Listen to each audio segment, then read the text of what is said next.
Essentially, we drive clients' data and digital maturity. If you look at any brand trying to reach a digital consumer, they have to do a number of different complex things. And their analytics, their marketing, their creative, their commerce, and customer engagement once they have them. We drive an integrated set of these capabilities to actually drive digital growth for our businesses and our clients that we serve.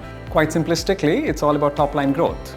That's what every sales and marketing function of every client is looking to deliver. If you ask any CEO, CFO, what do you need from your brand's marketing and sales functions? Drive my top line growth, right? And especially within the digital age is underpinned by data and analytics. And that's exactly what we are. At the heart of it is data and analytics.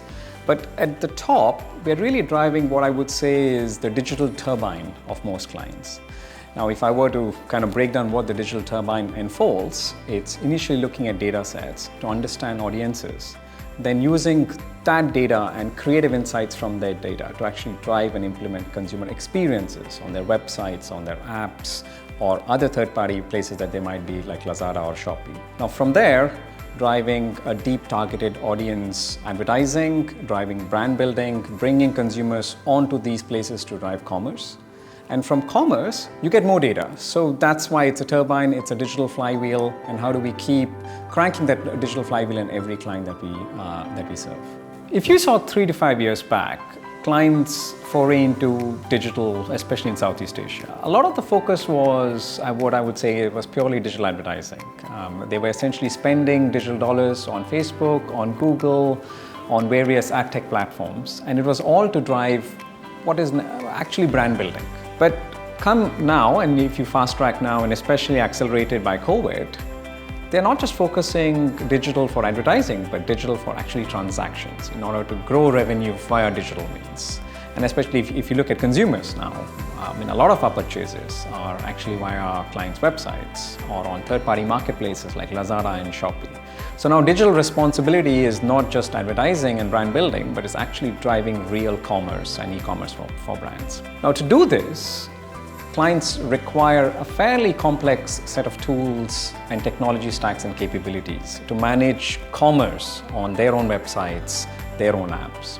And that's where marketing technology comes into play. Marketing technology is all the way from bringing consumers onto own websites or apps, actually looking at which channel are they coming from, looking at attribution, looking at data and insights for actually targeting. Once they are on the app or website, then it is showing them very personalized products and services that they will care about. And again, looking at data to show what type of a product out of a portfolio of products should be up. Especially if you go to a website and if you see extremely irrelevant products right at the top, you don't end up buying, right? So you require kind of deep data insights as part of it. And after that, it's about taking them all the way through the conversion process and optimizing them to ensure that they put that product into the basket, they actually click and purchase, because that's the only time when actually clients get revenue out of it. But it doesn't stop with that.